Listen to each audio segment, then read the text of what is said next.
And we are back, and we have had someone join us today, our district attorney, Steve Bebb. We've just been talking about some of his titles. He has been a teacher, he has been a coach, and he has been a judge, and probably some other things thrown in there. We don't talk about those other things. Okay, we're not going to talk, but he at one time was my Sunday school teacher, so it's okay to talk about that, isn't it? Yeah, we were called the outcast. You remember that? We were. We weren't allowed in the real part of the church, so we had to sit in there and make coffee. We sat around the stove in the kitchen. Absolutely. And I go to Broad Street Church now, and I have a Sunday school class very similar to that. We do have a classroom, though. But Steve is the 10th Judicial Circuit District Attorney.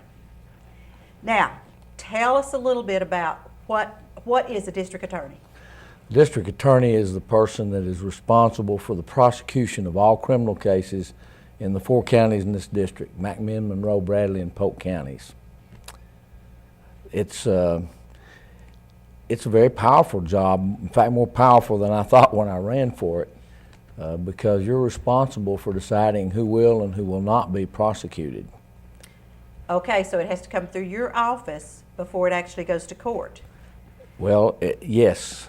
And then you have investigators, you have people that check this out before you go any further? I only have one investigator in the office, and of course he couldn't do all that, but the police present their file to us. Occasionally we need them to do other things before we present it to grand jury, or maybe we may say we're not going on this case. Sometimes it causes a little conflict, but we work very closely with the police in all 4 counties. Now, you can't be in all 4 counties at the same time, so what do you do?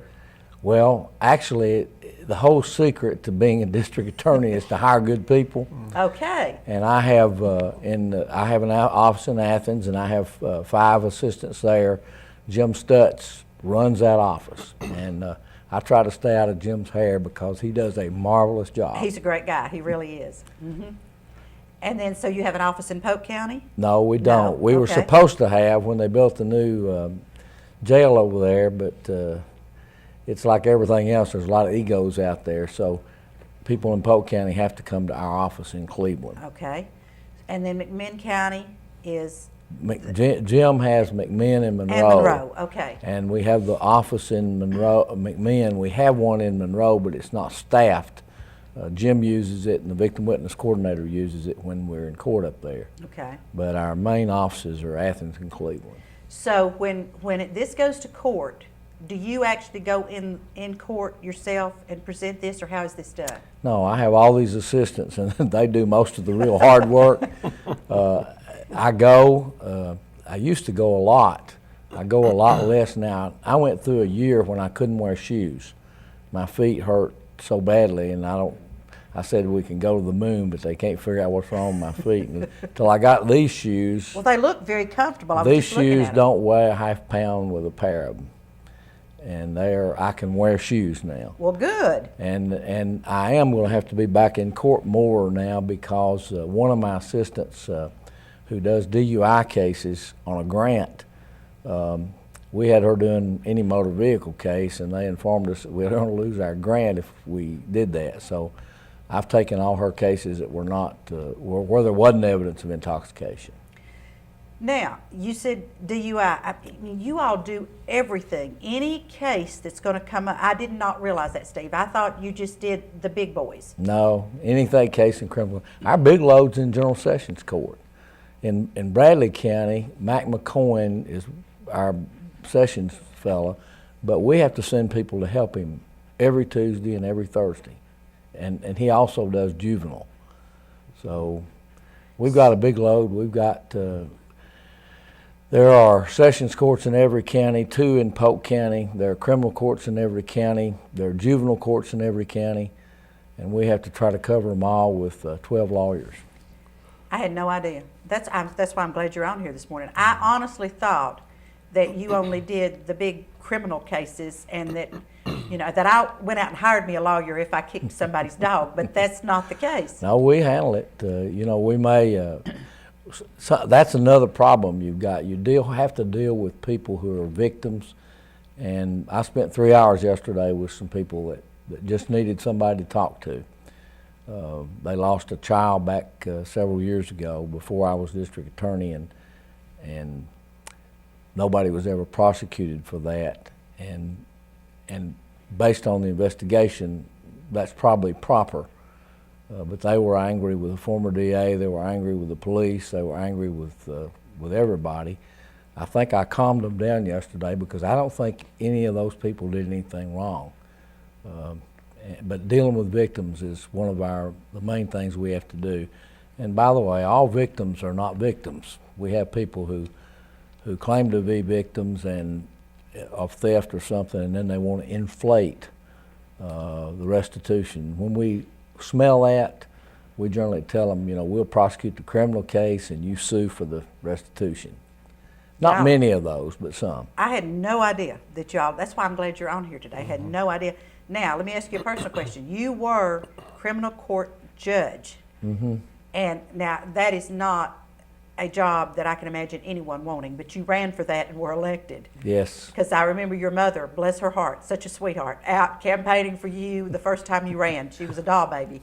And but then you left that and decided to run for DA. You know what that shows? That shows how stupid I am. Actually, being a judge was a whole lot easier for me than this job. Dealing with as many employees as I've got, and I have good ones, I'm not complaining. And dealing with this many cases, we have lots and lots of cases, and I get, people call my office and they won't talk to me. And, yes. It's really funny. I have people who say, well, thank you for calling me back. And I said, that's my job. I always call people back. But in running I've never had any since after I got elected in '82. Nobody ever ran against me. Right. I feel like I could have been elected again without any problem at all and wouldn't have had to spend any money or campaign, because I never did after the first time. But I quit to run for this job to make $10,000 a year less, and it will cost me probably 12% on my retirement. Because I thought I could make things better. I started to say, evidently you're dedicated to what you're doing here. Well, I have not made things better, I promise you. Well, unless you hands-on every criminal in the world and can interact with them, there's not really much you can do to make everything better. Well, I think the people that work for me, I think we do a good job in prosecution. I'm very proud of them and what they do. But dealing with the big egos of other people involved in the system sometimes makes it very, very difficult. I can imagine, because when you get personalities in there, and there are personalities that conflict with personalities. Right. I told Jerry Estes the other day, a district attorney walks around with an X on his back. I don't know how he did it for 24 years. I really don't. Well, he was dedicated. He was. And I think all of you folks that run for office, you must enjoy running for office. I did not ever enjoy running for office. But I remember your mother enjoyed you running for office. I do know that. The headlines in the Knoxville Journal on August whatever it was in 1982 said, GOP mom, demo son win judgeship. And that was a fact. And that was a fact. You are exactly right. Well, I'm getting this signal from Joe that we need to go to commercial, so just stay right there. Okay. And we'll be right back. All right.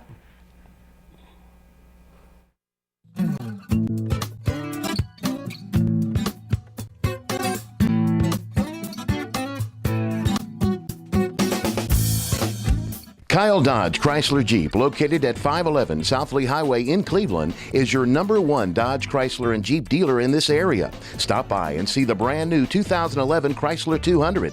The 200 is essentially a new nameplate with a significant facelift to the outgoing 2010 Chrysler Sebring. A beautiful vehicle at an unbeatable price. And while you're there, check out the all-new Jeep Grand Cherokee and the newly designed Dodge Durango. Redesigned, revamped, and reinvigorated. Yes, the Dodge Durango is back, bigger and better than ever.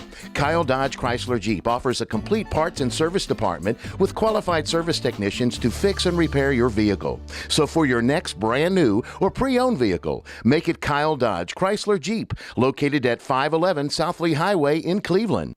Hello, I'm Pastor Greg Casto of the United Christian Church here at 2200 Peerless Road, Cleveland, Tennessee. I want you to make plans right now to be here at our Holy Ghost Camp Meeting 2011 with signs, wonders, and miracles. Why don't you go to our website right now and get all the information or call the number on the screen, because you're not going to want to miss these day service, evening service, great speakers, choirs, singers, such great talent. You're going to want to be here in Cleveland, Tennessee. I'm Wes Robbins with Landmark Insurance Brokerage. When it comes to employee benefits, we've got you covered. Call me today for the best service and best solutions to your group health and employee benefits needs. At Landmark Insurance Brokerage, we've got you covered. I'm Dr. James Markham, host of the television program Heart of Health, seen right here on WTNB television, Thursday at 7 o'clock, Friday at 8 a.m., or Sunday at 3:30 p.m. Volunteer Ridipest LLC has been serving Cleveland and the surrounding areas for over 40 years. Their qualified, experienced technicians are trained in all the latest techniques to keep your home pest-free. Volunteer Ridipest LLC offers Mosquito Guard, which keeps mosquitoes out of your yard and out of your life. Their monthly and quarterly treatments are backed by their 100% money-back guarantee. For all your pest removal needs, call Volunteer Ridipest LLC today at 423-472-7736.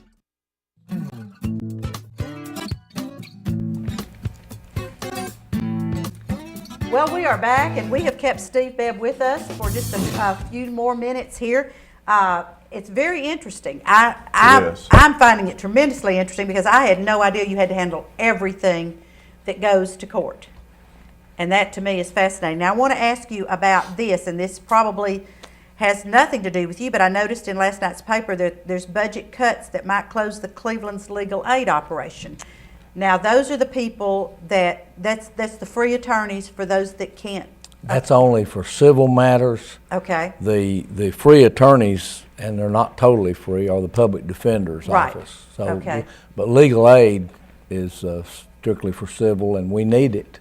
It's a good organization, but money is short. Yes, it is. And as you said, you're going to lose your grant if you didn't utilize that person that was doing DUIs the way it was supposed to be done. Right. Some of the cases, I know you can't mention names or anything, but are there some big cases that you've done that were kind of exciting? Well, we've had a lot of exciting cases. I think up in Monroe County, this is not a big case, but it is a big case because Lieutenant Commander Walter Fitzpatrick, who is a sovereign citizen, intended to take over our grand jury room, and we had a trial there. He was convicted, and he was convicted yesterday. When the judge sent the police over to get him, he resisted, and they convicted him of resisting arrest. We've had big murder cases. We had the triple homicide here in Cleveland, and that is a sore point with me, so I really don't want to talk much about it. Okay, we won't discuss that one. That's why I left it open for you to discuss which ones you'd like to discuss.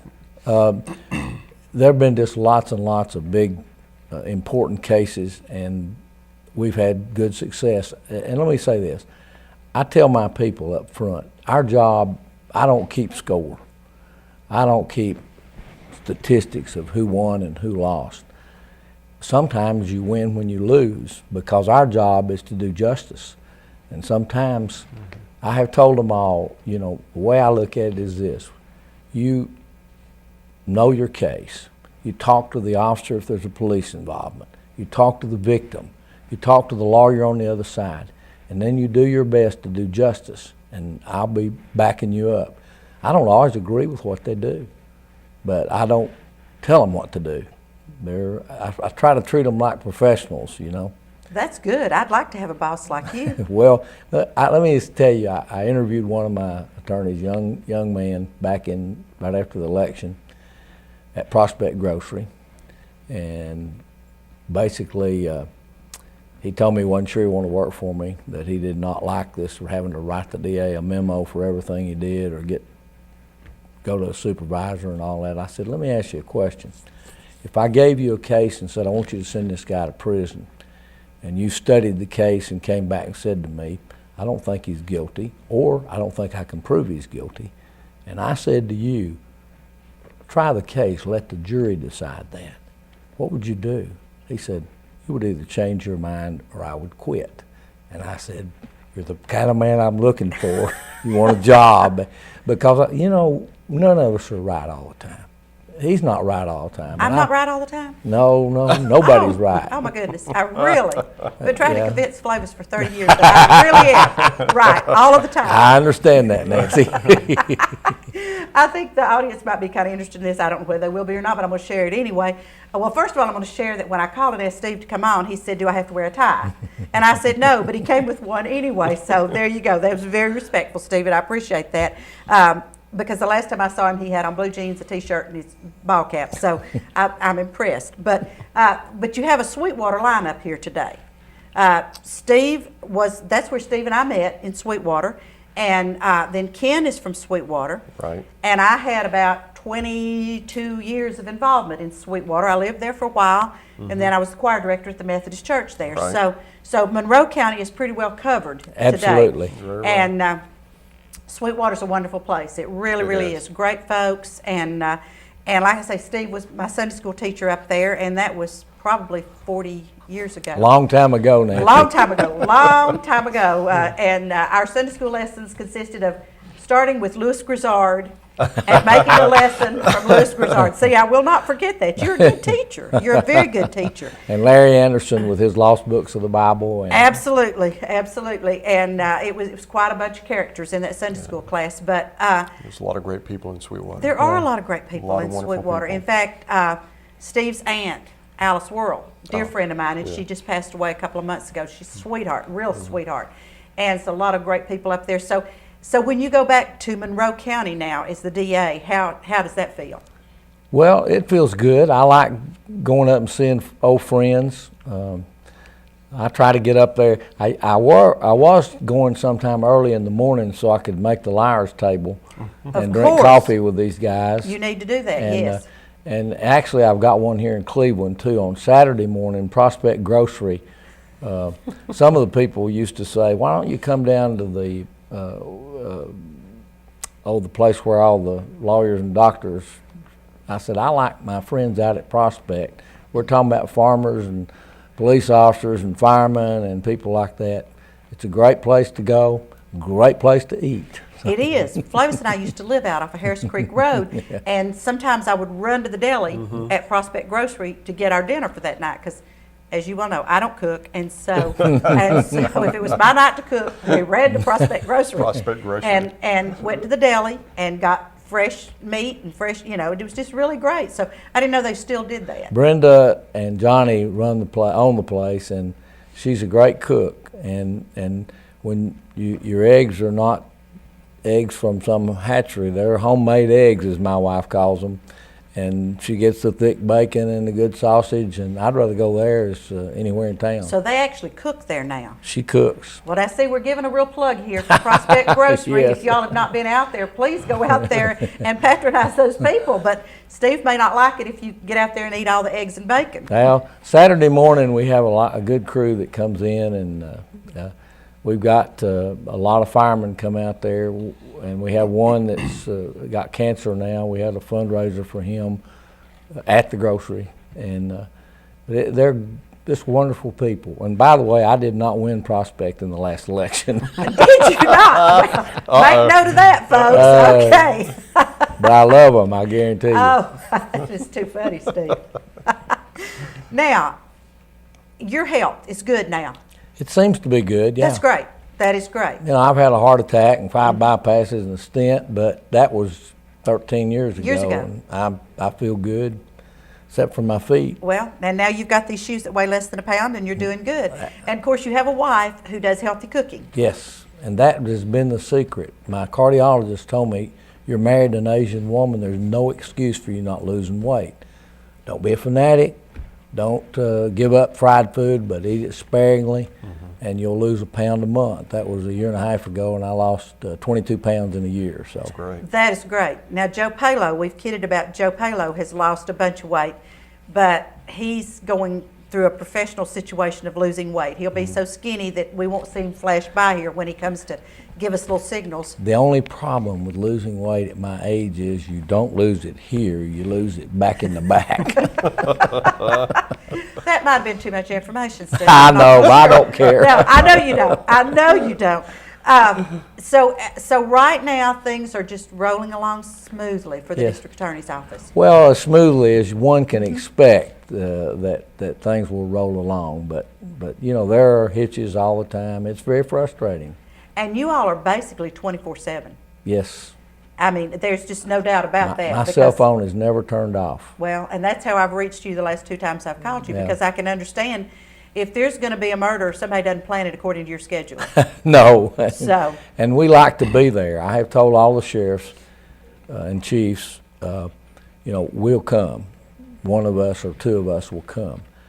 We're not out there to tell you how to do your job. Of course, if we saw somebody about to mess up the scene, Right. we would say something. Right. But we don't go out there to tell them, man. I said, we'll go if you need legal help or anything we can do to help you, fine. If that isn't fine, we'll go get coffee for you.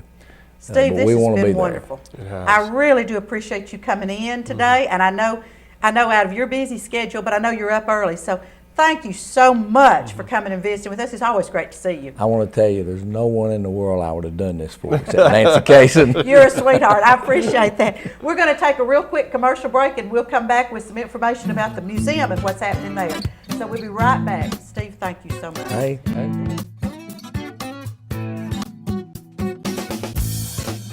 Kyle Dodge Chrysler Jeep, located at 511 South Lee Highway in Cleveland, is your #1 Dodge Chrysler and Jeep dealer in this area. Stop by and see the brand new 2011 Chrysler 200. The 200 is essentially a new nameplate with a significant facelift to the outgoing 2010 Chrysler Sebring. A beautiful vehicle at an unbeatable price. And while you're there, check out the all-new Jeep Grand Cherokee and the newly designed Dodge Durango. Redesigned, revamped, and reinvigorated. Yes, the Dodge Durango is back, bigger and better than ever. Kyle Dodge Chrysler Jeep offers a complete parts and service department with qualified service technicians to fix and repair your vehicle. So for your next brand new or pre-owned vehicle, make it Kyle Dodge Chrysler Jeep, located at 511 South Lee Highway in Cleveland. Volunteer Ridipest LLC has been serving Cleveland and the surrounding areas for over 40 years. Their qualified, experienced technicians are trained in all the latest techniques to keep your home pest-free. Volunteer Ridipest LLC offers Mosquito Guard, which keeps mosquitoes out of your yard and out of your life. Their monthly and quarterly treatments are backed by their 100% money-back guarantee. For all your pest removal needs, call Volunteer Ridipest LLC today at 423-472-7736. I'm Dr. James Markham, host of the television program Heart of Health, seen right here on WTNB television, Thursday at 7 o'clock, Friday at 8 a.m., or Sunday at 3:30 p.m. Hello, I'm Pastor Greg Casto of the United Christian Church here at 2200 Peerless Road, Cleveland, Tennessee. I want you to make plans right now to be here at our Holy Ghost Camp Meeting 2011 with signs, wonders, and miracles. Why don't you go to our website right now and get all the information, or call the number on the screen, because you're not going to want to miss these day service, evening service, great speakers, choirs, singers, such great talent. You're going to want to be here in Cleveland, Tennessee. I'm Kathy Guy with Landmark Insurance Brokerage. Call us today for all your personal insurance needs. With 28 years in the insurance business, I have the solutions and pricing you are looking for. At Landmark Insurance Brokerage, we've got you covered.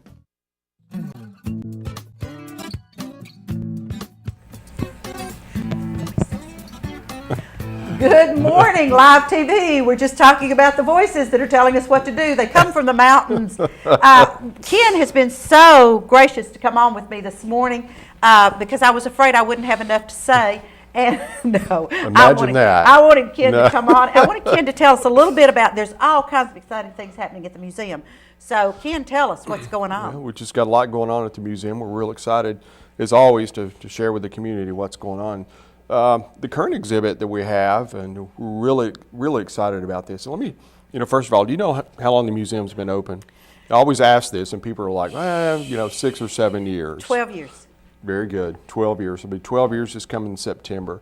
The current exhibit is we're We're commemorating the 51st anniversary of the Civil Rights Movement in Tennessee. Let me read just a little tidbit of information here.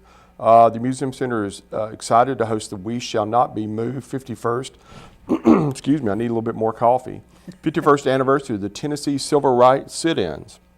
It's a great exhibit. You've got to come and see this. It says the exhibit looks at the role of the Tennessee students played in the shaping of the civil rights movement in the 1960s.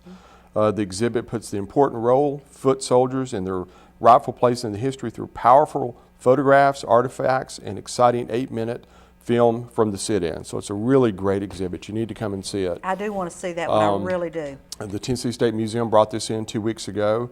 It does go through the end of July. Okay, that was my next question. There's some great artifacts, some wonderful scripts, some great photographs. So you really need to come and see it. It's just a great moving exhibit. So we're real excited to have that. So you definitely want to come and see that.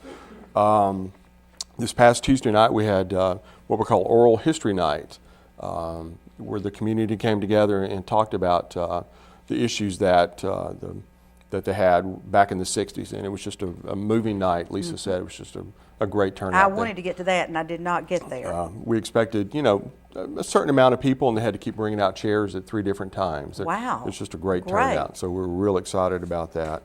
So, please come and see that, the exhibit. We're really excited about that. Several other things that are going on. Of course, we have the farmers market across the street at the new park. That was last night. Great crowd for turnout. that? Good. Great turnout. Good. Glad to have the rain. A lot of people are not too happy about the rain, but we've got to have the rain so we can have the produce. That's every Thursday from 4 to 7.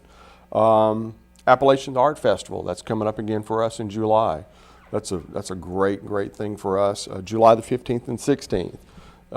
That is where we have over 35 of our artists probably coming from our museum store. Oh, I remember that. Yes, that's fun. We have that twice a year. That's yes, July. and I did a lot of purchasing. Yes, you did. Thank you very much. You're so welcome. I'm enjoying it a whole lot. We love it. We love it. But we do feature our artists from our museum store, and that'll be July the 15th through the 16th. We love this part of the museum store where we bring all the artists together. We have it's a 2-day art festival, and they come to the museum. They set up in the museum's cultural center. You get a chance to meet the artists, buy their products. It's just a great chance to meet the artists, and it's a good festival. It really is. Brings a lot of out-of-town people to the museum that have not been there before. And we also turn around. We'll do that again November the 4th and the 5th. Okay, so this is in July. July the 15th and 16th, and we turn around. We'll do it again November the 4th and the 5th for the Fall Festival. Just in time for Christmas, just like the Red Ribbon. We always love to promote things for the fall time for the Christmas season. So that's a good program that we're looking forward to do. Something else we're still doing. We started this a couple of months ago after the tornadoes. We're still collecting school supplies for the schools. Amazing the amount of supplies that were donated to the museum. We're having a program, I think, in the next week or two. We're inviting the school teachers from, is it Blue Springs? Blue Springs and Michigan Avenue? Michigan Avenue, that's right. Those 2 schools, we're going to have a special day, I think, for those teachers to come. We have just a huge amount of school supplies, Nancy, that were donated to us. Wonderful. That is wonderful. We're real excited. So we're still taking donations for that. If anybody would like to bring school supplies, we have a great list here. Not going to read the list, but if you'd like to call the museum, talk to one of our great volunteers at the front desk, we'd be glad to tell you what's needed. Or if you just would like to drop by some much needed supplies, just drop them by the museum. Yeah, pretty standard is notebook, paper, pencils, crayons, so that's standard. But if they want to get exactly, they can call down there. Exactly. So please do that. We'd love to have anything we can get to these kids. They just so desperately need it. What else is going on? Now, this is something I want you to come to. I really do, because is this I think red, white, and blue? This is red, white, and blue. Oh yes, I want to. Well, actually, it's called red, white, and blues. Blues. Red, white, and blue. I don't know if you remember about 8 years ago, and I'll never forget. You and Flavis came to this. I guess it was. You remember Tom Wheeler? Yes, who's no longer with us. Oh, Tom and Marge Wheeler. Marge, He had the little community band that he was in, and we did something in the Culture Center. It's where all the people came and decorated their tables. Right. Well, we're not going to do that this year, but this is similar to that. Don Bendrum at Tudor's Music and the museum are collaborating together, and it's next Friday, July the 1st. July the 1st, yes. And we're calling it Red, White, and Blues, and it is it's a benefit to raise money for his band, the community band, and also the museum. We're going to split the proceeds. Tickets are only $5. Split the proceeds. You Can't beat that. You get dinner and some great music, big band music. Do we know what dinner is yet? It's grilled hamburgers. Oh, okay. Yeah, It's a yeah. 4th of July. Yeah. Okay. It's patriotic music, so Very good. Going to be grilling hamburgers out in the courtyard. Actually, Don's wife has a catering company from Athens. Oh, okay. Elegant Touch Bakery and Catering. I did not know that. All right. She does a wonderful job, so she's going to be grilling hamburgers and things out in the courtyard. Come inside to have your dinner, listen to great music. But this reminds me of the time that we did those music programs. One was outside, and Right. we did one Right. inside. When you and Flavis came, we decorated the tables. Decorate your table. We had theme tables. Had theme tables. And It nobody just was going to outdo Kelly Smith. That's right. Absolutely. Who brought in a tent and had Yeah, you- candles yeah, and hanging absolutely. lanterns. And, Absolutely. And then the tent fell. That's right. But she was not to be outdone. But we had a great Those time. were great times. So we hopefully Thanks, Lee. will want to make this maybe an annual event. Oh, for that'd be July. great. Yeah, That we would think be it'd be a lot great. of fun. So Absolutely. hopefully you and Thank you, Flavis. Ken. We're going to cut to commercial one more time, and then when we come back, the movie guys, and I hope they will be kind to me. If they're not, I might not invite them back. Kidding. They're a Friday standard. So we're going to go to commercial, and we'll be back with the movie guys.